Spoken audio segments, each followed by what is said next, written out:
डरावनी भूत की कहानियां part 2 number 5 the Myrtles plantation ST Francisville Louisiana. आधिकारिक वेबसाइट के अनुसार सेंट फ्रांसिस विले लुइजियाना में 1796 में निर्मित इस प्लांटेशन में कई आत्माओं में से सबसे प्रसिद्ध एंटिटी चलोए है। ऐसा कहा जाता है कि प्लांटेशन के मालिक क्लार्क वुडरूफ ने एक गुलाम व्यक्ति क्लो के साथ प्रेम संबंध बनाए, जिसे उन्होंने अचानक समाप्त कर दिया। वो उसकी बातचीत को सुनने लगी और उसने उसे पकड़ लिया। सजा के तौर पर उसने उसका कान काट दिया। उसने फिर अपने परिवार के बाकी लोगों को जन्मदिन का केक देकर जहर दे दिया, जिससे वह अकेला रह गया। दूसरे गुलाम लोगों को पता था कि उसने क्या किया है और उसे फांसी दे दी। माना जाता है कि वो अभी भी संपत्ति पर बनी हुई है, 1992 की एक तस्वीर के साथ जहां उसकी आत्मा दिखाई दे रही है। Number 4 Dead Women's Crossing Weatherford Oklahoma. Atlas Obscura के अनुसार यह एक रेगुलर मर्डर मिस्ट्री जो भूत की कहानी बन गई। वेदरफोर्ड ओक्लाहोमा में 1900 की शुरुआत में केटी डेविड जेम्स ने अपने पति से तलाक के लिए अर्जी दायर करने के बाद अपने बच्चे के साथ अपना घर छोड़ दिया। उसने अपने चचेरे भाई के साथ रहने की योजना बनाई, लेकिन उसके परिवार ने कभी उसकी बात नहीं मानी। एक जांच के बाद ये पता चला कि वो स्थानीय वेश्या फ्रैंकी नॉर्टन के साथ चली गई थी।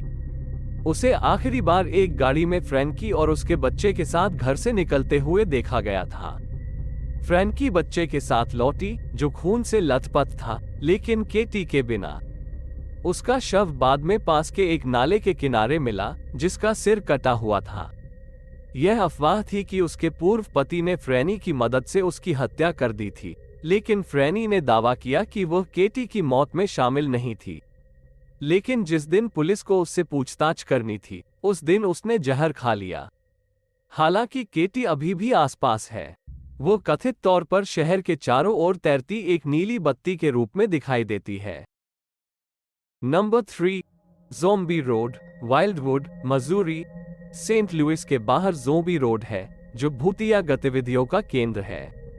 लॉला फोर्ड रोड, इसका वास्तविक नाम, से उपजी कई डरावनी कहानियां हैं, जो स्वदेशी आत्माओं के देखे जाने से लेकर ट्रेन दुर्घटनाओं के शिकार लोगों तक भटकती हैं। वहां सक्रिय ट्रैक हुआ करते थे, जैसे डेला हैमिल्टन मैकुलो, जो एक गुजरती ट्रेन से टकरा गए थे। 1950 के दशक में यह एक लोकप्रिय देर रात टीन हैंगआउट स्पॉट बन गया, जिसमें क्षेत्र में कई हत्याएं भी हो रही थीं। यह ज़ोंबी नामक एक हत्यारे का होम बेस होने की भी अफवाह है, जो एक पागलखाने से भाग गया था। इन दिनों खिंचाव को एक प्रकृति मार्ग के रूप में फिर से शुरू किया गया है, लेकिन रात होने पर इसे बंद कर दिया जाता है। Number 2 the ghost of Deer Island Biloxi Mississippi. 20 मई 1922 को एंथनी रागुसिन उर्फ श्री टोनी ने इस कहानी को सन हेरल्ड के एक कॉलम में प्रसारित किया। वह लिखते हैं कि 1800 के दशक की शुरुआत में 2 मछुआरों ने बिलोक्सी के तट से दूर हिरण द्वीप पर रात बिताई थी। उन्होंने ऐसी आवाजें सुनी जिन्हें उन्होंने तब तक नजरअंदाज किया जब तक कि ऐसा करना असंभव नहीं हो गया। जब वे ये देखने गए कि हंगामे का कारण क्या है, तो उन्होंने दावा किया कि उन्हें एक बिना सिर वाला कंकाल मिला है जो जोड़े के पीछे भाग रहा था। उन्होंने तुरंत अपनी नाव के लिए एक लाइन बनाई और तुरंत द्वीप से उतर गए।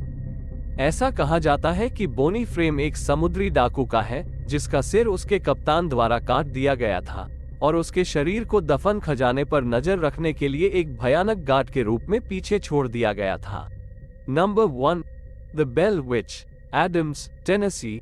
1800 के दशक की शुरुआत में जॉन बेल नाम का एक व्यक्ति अपने परिवार को टेनेसी में रेड रिवर नामक एक क्षेत्र में ले गया, जिसे अब एडम्स टेनेसी के नाम से जाना जाता है। नए घर में बसने के बाद कुछ अजीबोगरीब चीजें होने लगी। बेल परिवार को कुत्तों के भौंकने, जंजीरों की खड़खड़ाहट, चूहों के चबाने और एक महिला की फुसफुसाहट सहित कुछ विचित्र आवाजें सुनाई देने लगी। जल्द ही उस महिला को बेल विच के रूप में जाना जाने लगा और बहुत से लोग मानते हैं कि वो बेल के पूर्व पड़ोसी केट बैट्स का भूत है। बैट्स और बेल्स का जमीन पर विवाद था और मरने से पहले उसने बेल परिवार पर प्रतिशोध की शपथ ली थी। बाद में बेल की जहर से मृत्यु हो गई और यह बेल विच का काम होने की अफवाह है।